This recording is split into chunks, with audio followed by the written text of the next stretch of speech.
5ই August 2024 গোটা দেশ জুড়ে এক চাপা উত্তেজনা। আগের দিনের ঘোষণা অনুযায়ী এদিন লং মার্চ টু ঢাকা অনুষ্ঠিত হওয়ার কথা। ঢাকা হয়েছে কারফিউ। ঢাকা শহরের প্রবেশের প্রতিটি পথে বসানো হয়েছে কড়া নিরাপত্তা চেকপোস্ট। সকাল 11:15 বন্ধ হয়ে যায় ব্রডব্যান্ড ইন্টারনেটও। গোটা দেশের মানুষের চোখ তখন টেলিভিশনের পর্দায়। হঠাৎই হেডলাইনে ভেসে উঠল দুপুর 2টায় জাতির উদ্দেশ্যে ভাষণ দেবেন সেনাপ্রধান ওয়াকারুজ্জামান। সেই পর্যন্ত সবাইকে ধৈর্য সহকারে অপেক্ষা করতে বলা হচ্ছে। গোটা দেশবাসীর তখন বুঝতে আর বাকি রইল না কিছু একটা ঘটতে চলেছে। ততক্ষণে লাখো লাখো ছাত্র জনতা কারফিউ উপেক্ষা করে গণভবনের পথে।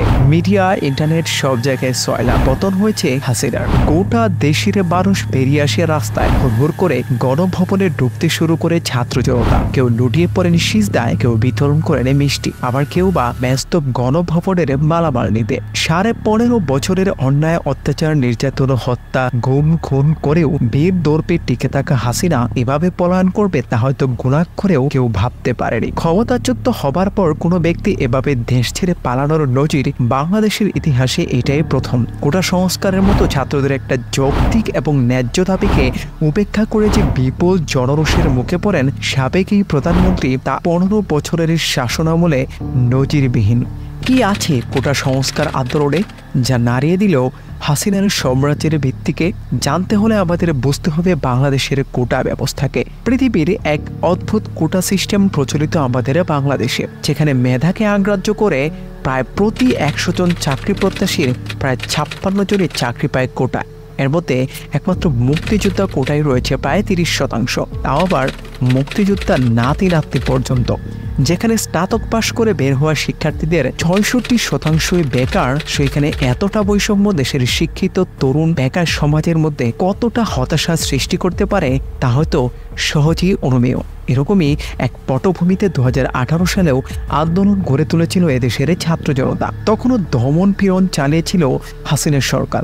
তবে সেই সময় ছাত্র অনুসরণে পড়ে হাইকোর্ট এক রায়ের মাধ্যমে বাতিল করেন সম্পূর্ণ কোটা সিস্টেম। কিন্তু চলতি বছর 2024-এর 5ই জুন হাইকোর্টে এক রায়ের প্রেক্ষিতে কোটা বাতিলের পরিপত্রকে অবৈধ ঘোষণা করে কোটা পুনর্বহালের নির্দেশ দিলে ফুঁসে ওঠে সমগ্র দেশের ছাত্র জনতা।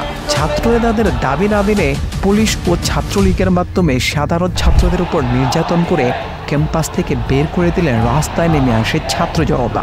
এদিকে আন্দোলন চলাকালে 14 জুলাই এক সংবাদ সম্মেলনে সাবেক প্রধানমন্ত্রী হাসিনার বলা রাজাকার শব্দটির জের ধরে শিক্ষার্থীদের বিক্ষোভ ছড়িয়ে পড়ে সারা দেশে। আর তা নিয়ন্ত্রণে ছাত্রদের উপর গুলি চালালে রংপুরে পুলিশের গুলিতে নিহত হয় বিশ্ববিদ্যালয়ের শিক্ষার্থী আবু সাইদ। এতে আন্দোলন আরও ফুঁসে ওঠে। এ যেন আগুনে ঘি ঢালার মতো ব্যাপার। পরিস্থিতি সামাল দিতে বন্ধ ঘোষণা করা হয় দেশের সব শিক্ষা প্রতিষ্ঠান। বন্ধ করে দেওয়া হয় মোবাইল ও ব্রডব্যান্ড ইন্টারনেট। কিন্তু এতেও দমে যায়নি ছাত্র জনতা। সারা দেশে ছড়িয়ে পড়ে ব্যাপক আন্দোলন। বিভিন্ন জায়গায় সংঘর্ষ হয় পুলিশ, ছাত্রলীগ ও সাধারণ ছাত্রদের। টানা অব্যাহত সংঘর্ষে আহত ও নিহতের সংখ্যা বৃদ্ধি পেতে থাকলে এমন পরিস্থিতিতে 56% পরিবর্তে 20% কোটার প্রস্তাব করে আওয়ামী লীগ এবং আন্দোলনকারীদের সাথে আলোচনার প্রস্তাবও দেওয়া হয়। কিন্তু ততদিনে মৃত্যুর মিছিল এতটাই দীর্ঘ হয়ে ওঠে যে আন্দোলনকারীরা আলোচনা প্রত্যাখ্যান করে। শুরু হয় ঢাকা সহ দেশের বিভিন্ন স্থানে ব্যাপক সংঘর্ষ। ছাত্ররা প্রধানমন্ত্রীর প্রকাশ্যে ক্ষমা চাওয়া, 2 মন্ত্রীর পদত্যাগ সহ 9 দফা দাবি নিয়ে শাটডাউন চালিয়ে যাওয়ার ঘোষণা দেয়। অবশেষে 21 জুলাই আপিল বিভাগ হাইকোর্টের রায় বাতিল করে জানায় চাকরিতে নিয়োগের ক্ষেত্রে মেধা 93%, মুক্তিযোদ্ধা কোটা 5%, ক্ষুদ্র নৃগোষ্ঠী কোটা 1%, প্রতিবন্ধী ও তৃতীয় লিঙ্গের কোটা 1% থাকবে। তবে সরকার চাইলেই পরিবর্তন করতে পারবে। সরকারের তরফ থেকে বলা হয় ছাত্রদের আন্দোলন প্রত্যাহারের জন্য সমন্বয়ক নাহিদ সার্জিস শিফাত সহ আরও অন্যান্যদের ডিবি হেফাজতে তুলে নিয়ে নির্যাতন করা হয়। পরবর্তীতে হাসপাতাল থেকেও আবার তুলে নেওয়া হয় ডিবি হেফাজতে। জোর করে বন্দুকের মুখে দেওয়ান হয় বিবৃতি। এতেও দমে যায়নি ছাত্ররা। এই সময় দেশের সর্বস্তরের মানুষ রাস্তায় বেরিয়ে আসে। আইনজীবী, ছাত্র, ডাক্তার, বিভিন্ন পেশাজীবীর মানুষ আন্দোলনে সম্পৃক্ত হতে শুরু হয় 9 দফা আন্দোলন। সারা দেশের মানুষের একটাই দাবি, মুক্তি দেওয়া হোক সমন্বয়কদের। অবশেষে বাধ্য হয় সমন্বয়কদের মুক্তি দিতে। 3রা আগস্ট সমন্বয়করা মুক্তি পেয়ে শহীদ পিলারের সামনে থেকে দেয় এক দফার সরকার পতনের ডাক এবং অসহযোগ আন্দোলন।